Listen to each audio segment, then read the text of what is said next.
everyone, my name's Sarah and I'm a physiotherapist, and today we're going to go over how to do banded exercises for shoulder external rotation. Let's get started.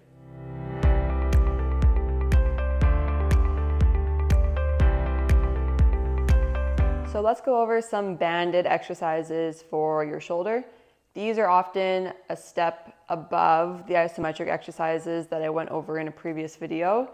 These are going to start to work your rotator cuff muscles a little bit more with movement and just provide a little bit more dynamic strength to the muscle. One of the first questions I always get is, how do I use this band at home? At the clinic, we'll often have it wrapped around a piece of equipment, but when you're at home, it's harder to find things to wrap the band around.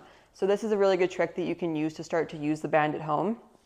So whatever resistance band you have, you're going to tie a little knot in it, and then you're going to go to a door, take the knot, and just close it in the door. That way you have resistance on the band, you can pull on it, and you don't have to go try to find a pole to wrap your band around.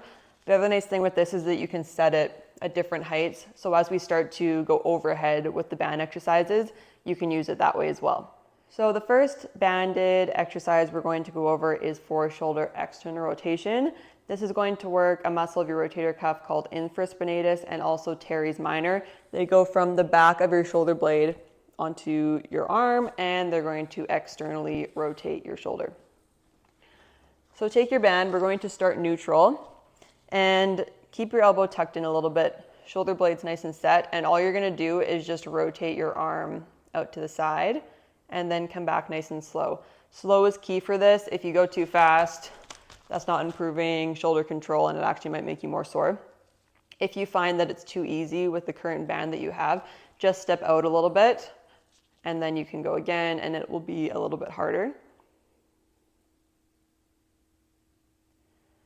And you should feel it on the side of your shoulder or a little bit in the back.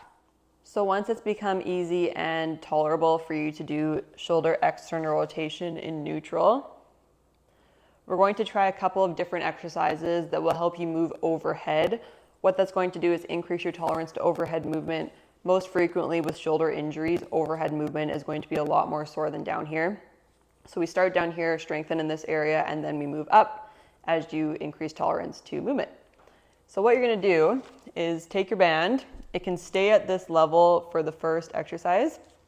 Step out a little bit, and you're going to set your shoulder blades, keep your arm tucked in, and come into a little bit of shoulder external rotation. So just have it so that your arm is kind of pointing straight ahead and there's some tension on the band. Then what you're going to do is just punch up a little bit.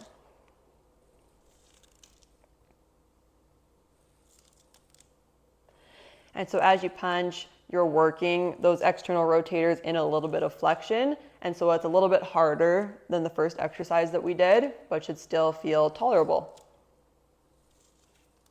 The next step up is to increase the height of your band a little bit so that you can work external rotation in a more abducted position. So you can take your band, lift it up just a little bit so that it's kind of at the height of your head. And we're going to start to work external rotation in abduction.